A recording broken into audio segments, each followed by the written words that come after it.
प्यारे बच्चों, आज हम आपकी भूगोल की पुस्तक का तीसरा अध्याय आगे करने जा रहे हैं। बेटा, समुद्री तरंग के कार्य। हम आज किसके बारे में पढ़ेंगे बच्चे? किसके बारे में बात करेंगे आज हम? कल हमने नदी के कार्यों के बारे में बात की थी और आज हम समुद्री तरंग के कार्यों के बारे में बात करेंगे। ठीक है। समुद्री तरंग के अपर्दन एवं निक्षेपण तटीय स्थलाकृतियाँ बनाते हैं। समुद्री तरंग का जो अपर्दन और निक्षेपण होता है उससे तट की जो स्थल आकृतियाँ होती हैं, तट पर जो आकृतियाँ क्रिएट होती हैं, बनती हैं, वो ठीक है।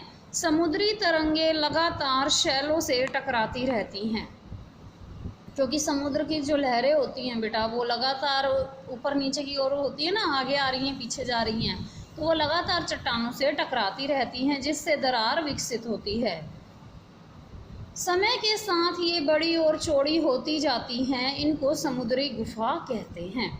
ये जो उस पर लगती रहती हैं पानी के ऊपर, बार बार पानी जो बार बार चट्टानों पर आकर लगता रहता है, उससे क्या होता है बेटा जी कि वहाँ पर थोड़ा थोड़ा करके वो शैल टूटना शुरू हो जाता है, उसमें जगह बननी शुरू हो जाती है और इस तरह से किसका निर्माण होता है? समुद्री गुफा का निर्माण होता है। ठीक है।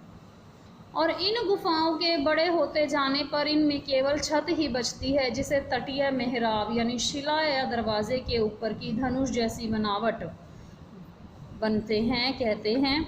यानी कि जब ये बार बार टकरा टकरा के पहले रास्ता गुफा जैसी बनती है और फिर जब गुफा के बाद और केवल छत रह जाती है तो ये तटीय मेहराब बन जाते हैं। ठीक है बेटा। और लगातार अपर्दन छत को भी तोड़ देती है, इसलिए केवल दीवारें बचती हैं। दीवार जैसी इन आकृतियों को स्टैग यानी सागरीय स्तंभ भी कहते हैं। ठीक है बेटा।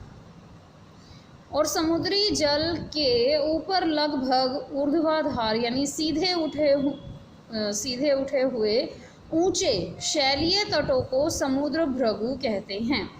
समुद्री तरंगे किनारों पर अवसाद जमाकर समुद्री पुलिन का निर्माण करती हैं। तो अब आपने देखा बेटा जी कि समुद्री तरंग का क्या कार्य होता है। इनके अपर्दन और निक्षेपण से तटीय स्थलाकृतियाँ बनती हैं और जब ये लगातार शैलों से टकराती रहती हैं समुद्री तरंगे, तो ये समुद्री गुफा का निर्माण करती हैं। और उसके बाद जब इन गुफाओं के बड़े होते जाने पर केवल छत रह जाती है तो वो तटीय मेहराब बन जाते हैं।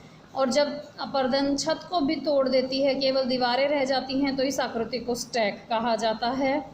और समुद्री जल के ऊपर लगभग सीधे उठे हुए ऊंचे शैलीय तटों को समुद्र भृगु कहते हैं।